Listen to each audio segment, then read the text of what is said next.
બાસ રેસીપીમાં આપ સૌનું સ્વાગત છે। તો આજે આપણે બનાવીશું ચણાનું શાક। તો ચલો શરૂ કરી। એક બાઉલમાં દેશી ચણાને 8 થી 10 કલાક ગરમ પાણીમાં પલાળી દીધા છે। પછી તેમાં મીઠું નાખી 7 થી 8 વિસલ વગાડી કુકરમાં બાફી લેવાના છે। હવે એક કઢાઈમાં તેલ મૂકી તેમાં 1 ચમચી રાઈ, 2 ચમચી જીરું,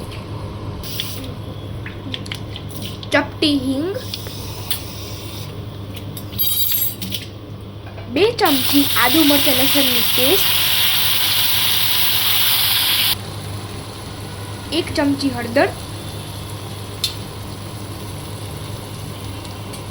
2 ચમચી લાલ મરચું પાવડર, 1 ચમચી ધાણા જીરું, સ્વાદ અનુસાર મીઠું નાખી બધું મિક્સ કરી લેવાનું।